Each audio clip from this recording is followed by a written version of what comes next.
Which markets in South and Southeast Asia in particular are priority markets for you? So no secret, right? GDP growth is certainly here. Asean looking at 5%, and places like the Mekong, here in Cambodia, 7% plus. So the growth is everywhere. I think what's even more exciting than just the absolute domestic market growth is the growth in connectivity. Trade in this region grew at 6-ish% over the last decade. FDI grew at double that.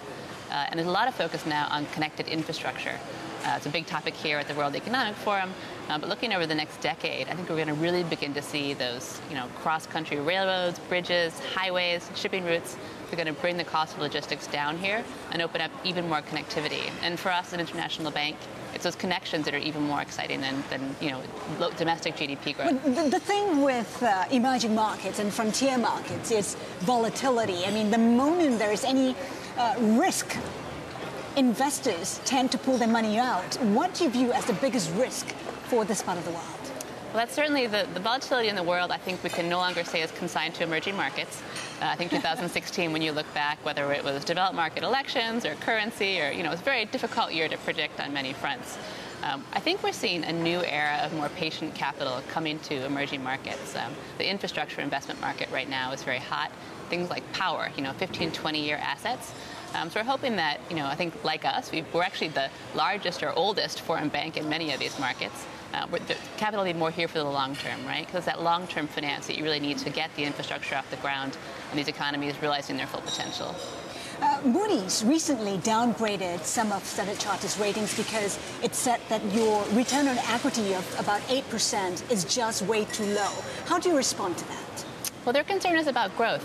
And looking at recent performance, we absolutely understand that. Standard Chartered's going through a turnaround. The last 18 months haven't been easy. We've focused really on the foundations of the business, making sure the risk appetite was in place, making sure we have good operational risk management. We've also taken out a lot of costs, so cost discipline, I feel, is now sort of firmly entrenched. But with all those foundations in place, if we can't grow with our clients, who are growing, growing and taking advantage of all these opportunities, then we won't succeed.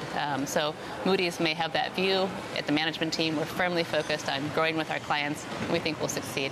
But your rivals like DBS and OCBC in Singapore and Indonesia, they have ROEs of about 10%. I mean, do you see Standard Chartered being able to match or even exceed anytime soon? I think it's great, right? It shows it's possible. It shows that in banking, getting a return above your cost of equity is still possible. And we're on our way there. We know it's a long-term build, and we're investing as we go. So it's not like we want to leap there tomorrow. One of the places we're investing, like many other banks, but it's really critical, is in technology. Right? Our clients just simply want it all the time on their phone, and we know we have a lot of catching up and investing to do on that front. And we're making good progress. We're actually investing about $1.4 billion a year now on technology development.